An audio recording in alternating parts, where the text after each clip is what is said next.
The race for the White House now entering the home stretch. Donald Trump looking to close the gap with Hillary Clinton, but an analysis of the polling data suggests it might be too little too late.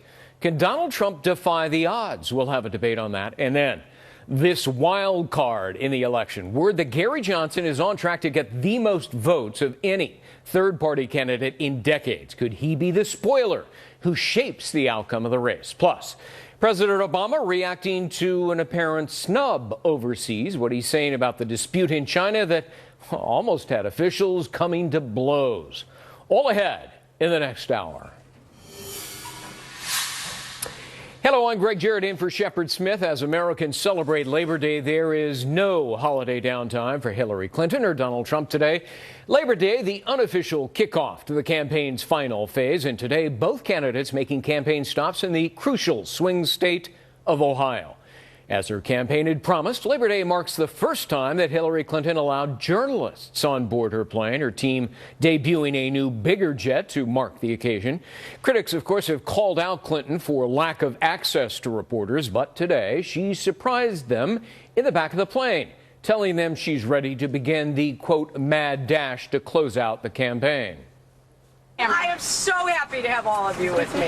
Have you missed I've been just waiting for this moment. And I'm thrilled. No, really, and I'll come back and talk to you more formally, but I wanted to welcome you onto the plane. Well, you can catch the whole tape online and kind of awkward at times. More on Clinton in just a bit. In the meantime, Donald Trump's campaign manager says the billionaire can win the election without the battleground state of Pennsylvania. Really? Well, Donald Trump has spent months campaigning in the state, but still struggles in the polls. His campaign manager seemed to say, hey, no big deal, and that there are several different paths to victory. Can you win this race without Pennsylvania? We can, but we're taking Pennsylvania very seriously. We know the last 6 presidential elections it's gone Democratic, and that's something that we understand. But we also know that Mr. Trump's message from the beginning has been particularly resonant among a lot of the workers who feel like they've been left behind in this economy. Well, here's a look at the polls in that state. The Real Clear Politics average shows Trump trailing Clinton by about 7 points in Pennsylvania, 47 to 40%. It's a little closer in Ohio. The RCP average showing Clinton is leading there 44 to 41%. Well, for more than half a century, every candidate who won Ohio has gone on to the White House. But this year, Clinton may not actually need to win Ohio because of her strong positions elsewhere. We have Team Fox coverage. Mike Emanuel following the Clinton campaign in Cleveland. But first, to Peter Doocy in Canfield, Ohio, where Donald Trump toured a fair. Hey, Peter. And Greg, you look behind us, you can see at the fair there are a lot of people very excited to see Donald Trump. He's made a few stops in Cleveland, about an hour away from here already today, and he's touched on all of the trademark Trump issues with a special emphasis on the economy. I'll tell you what, we are right now almost $20 trillion. It's doubled under Obama. And we got to straighten out our country. The big thing to me is I get a lot of tremendous credit with immigration. And people know that. People understand. The big thing for me, we have to bring our jobs back to this country. But we're not going to have a country left. Trump also very aggressively went after President Obama for the way he reacted to rude diplomats in China a few days ago, saying that if he was treated that poorly abroad, he would have just turned around and left town. He does have his running mate in town as well with him today, in Ohio, I should say, and he made a joke about how Pence is perfect for him since they are polar opposites. And it does sound like Donald Trump must be in sight here now at the Canfield County Fair. Greg? You know, Peter, he's still trying to explain his deportation aspect of the immigration plan. And Trump, speaking of which, really went after Republican Senator Jeff Flake of Arizona. Talk to us. Right. So Flake, he just does not think is giving him enough support out in Arizona, where immigration is a big issue. So last night, Donald Trump took to Twitter and he wrote that, quote, "The great state of Arizona, where I just had a massive rally, amazing people, has a very weak and ineffective Senator Jeff Flake. Sad." That came because yesterday in the morning, Jeff Flake said this. Well, it becomes increasingly difficult to see that he's going to change. So I don't expect that I'll be able to support him in November. And I'd like to. He's a Republican nominee. I just don't see how I can. So immigration, the big issue there in Arizona, but also, believe it or not, it's the big draw at the Canfield County Fair. Behind this crush of people right now who are expecting to see Donald Trump, they are building their own wall. They're not asking Mexico to pay for it, though. They are just asking people for $5 donations. You give $5, you get a brick to put your name on it. And now we're going to wait and see if Mr. Trump himself wants to come and see the wall they built for him in Ohio. Greg? I thought Mexicans were supposed to pay for the wall. All right, Peter Doocy, thank you. Bernie Sanders hitting the campaign trail for the first time for his former rival, Hillary Clinton. He's about to take the stage in the battleground state of New Hampshire, right next door to his home state of Vermont. Yesterday, Sanders told NBC News that Clinton should cut all ties with her family's foundation if she wins the White House. The Democratic nominee has faced criticism over emails between the foundation and her top aides at the Department of State. She insists, though, she never took any action as Secretary of State because of donations to the foundation. Team Fox coverage continues now. Mike Emanuel is live in Cleveland where Hillary Clinton was just campaigning. So, Mike, how important does Clinton's team say Ohio really is? Well, Greg, Ohio has a reputation for picking presidents. In fact, the University of Virginia Center for Politics says 28 out of the past 30 presidential elections, Ohio has gotten right in terms of supporting the ultimate winner. So that is a big reason why Hillary Clinton and Tim Kaine are here in Cleveland, Ohio, to launch the home stretch of this campaign this afternoon here in Cleveland. It's also huge because if Clinton-Kaine can win Ohio, it really limits the possible paths for Trump and Mike Pence to get to 270 electoral votes. Now, I'm not making any predictions other than to say that the fight to the finish here in Ohio is going to be big. And Tim Kaine told reporters a short time ago that the Democratic team expects to spend a lot of time here in Ohio in the coming weeks. Greg? You know, Mike, Vice President Biden praised Clinton's running mate Tim Kaine today. What did he say? Well, that's right. Vice President Joe Biden and Senator Kaine were in Pittsburgh, Pennsylvania, another battleground, and Biden praised Kaine's qualifications for the job of vice president. Two things you got to know about Tim.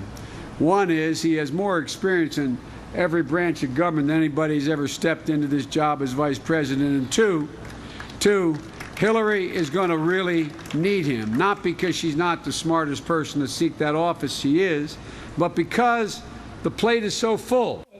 President Obama to thank him for a lot of the Democratic Party's biggest names are out on this Labor Day trying to fire up Democratic support, union support. Right now, I've got Senator Kaine on stage. We expect Secretary Clinton any moment now trying to fire up folks here in Cleveland. Greg? Mike Emanuel in Cleveland. Mike, thanks. Polls are showing that Donald Trump is closing the gap with Clinton as the campaign enters the final few weeks. But if history is any guide, Trump has a very tough task ahead. An analysis from the Wall Street Journal today found in the last quarter century, no candidate trailing in Journal polls just before Labor Day has ever won the White House. Well, let's bring in our political panel. Morgan Ortagus joins us, political strategist, former State Department press officer, national co-chair of the conservative Maverick PAC. Julie Rodzinski joins us, Democratic strategist, Fox News political analyst, former advisor to the late Senator, New Jersey Senator Frank Lautenberg. Good to see you both. Great to Happy see you. Labor Day. Happy Thanks for coming Labor Day. in. Very nice of you. Julie, let me start with you. So we played the clip of Kellyanne Conway, Trump's campaign manager. Did she make a mistake? You never, ever want to even suggest that we can win without your state. In this case, a really important, viable state of Pennsylvania. It sends the wrong message, doesn't it? Like, you're not important, we don't need you. You know, I love Kellyanne Conway. I've known her for a long time. She's a huge asset to the Trump campaign, but I do think she made a mistake in this case because, as you said, you don't concede anything, especially a swing state like Pennsylvania. She's sort of right that you can win with that Pennsylvania. Certainly George Bush did it in 2004. But you got to win states like Colorado, Virginia, Florida, Ohio. And they're even further out of reach for Trump. Some of those places are definitely further out of reach. North Carolina, he's trailing in every single one of those states that I mentioned today. Morgan, I want to put up here, Conway says, look, there are different paths to winning the nomination or to winning the presidency. That's actually not quite true. Let's put up the Fox News Decision Desk electoral map All right, so the dark blue are solid Clinton, light blue leaning Clinton. The yellow are toss-up states. The dark red is solid Trump, and the pink leaning Trump. Well, here's the deal. Our Decision Desk analysis says this, quote, if Clinton wins the states we've rated solid Clinton along with the states we see as leaning in her direction, she'd have 273 electoral votes. She could lose every single one of the toss-up states and still win. Listen, there is no disputing that when it comes to judging this campaign through the traditional lens that she wins. She's running, she has better fundraising numbers, she has more statewide offices open. So what Donald Trump has to do is to make peace with the fact, he and his campaign, that they're not running a traditional campaign, right? They're going to have to, I think, get quite ugly in order to win this. What do I mean by that? In these swing states, in the states that are close, where she did have an 8-point lead, in a lot of the states like North Carolina, it may be a 3 or 4 point lead. Yeah. He needs to run a lot of ads in those states, going after the things that hurt her. Yeah, but he's not doing it. He's budgeted $1 million in the state of Pennsylvania. Clinton is budgeted $20 million, and she's just getting started. She is, again, but that is the traditional way to look at this campaign. If the election were held today, as a Republican, I would be nervous about the results. But there's a few things that I think are going in Trump's favor if the campaign takes this seriously. One is he still has 3 debates. Now, Hillary Clinton is a master debater. She's got a command of policy and the facts more than anybody. But he's going to, again, have to hit her in a way that's not pretty. All right. Going after character. Let me ask you to pause there for just a moment. Here is Donald Trump. Let's listen in just a bit in Canfield, Ohio. Thank you, everybody.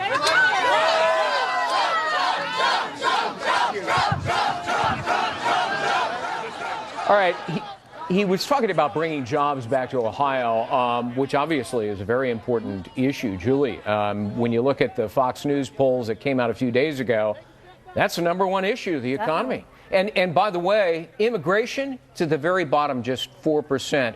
Economy and jobs is 30%. He's talking about jobs. Today. But look at what he's been focused on the last few weeks. He's been talking about immigration, as you pointed out, not the top issue for swing voters at all, or definitely voters that he's trying to bring over. He's been talking about, he's going after Jeff Flake, Republican of Arizona, in a tweet. He's not focused on the message he needs to be focused on. If he were to laser focus on the economy the way he should, this would be a competitive race, because there's a lot to go after the Obama administration on, but he's not doing that. He's completely off message. And to Morgan's point, not only is he not raising money to run ads, he's got virtually no field staff to get out the vote of the voters. Yeah, for example, in Pennsylvania, she's got 3,461 volunteers. She's got 30 offices, and Republicans are out there saying in Pennsylvania, where are you, Trump organization? Nowhere to be found. You're hurting my heart today as a Republican, because in Pennsylvania, North Carolina, Florida, Ohio, not only does Trump need those states, the Republican Party needs to win crucial Senate and re-election seats. When you look at Ohio, there's hope there, because Portman is running an amazing campaign. He's doing well in the polls despite all of the headwinds against him. What Julie just said about Senator Flake is another important point. If Trump still actually hasn't solidified the Republican electorate, the entire electorate behind him. So if he can get another 5 to 8 points of those Republicans behind him, that's going to help continue to help in these crucial states. I got to take a break. You guys are going to stick around. You're very kind to do this on Labor Day. Donald Trump will not get the endorsement of a major newspaper in a key swing state. That's now endorsed. Every Republican presidential nominee for 3 decades will not Trump. Instead, the paper's backing the Libertarian nominee Gary Johnson. And another major newspaper predicts that Johnson could be one of the most successful third-party candidates in American history. We'll take a look at how he could shake up the race next.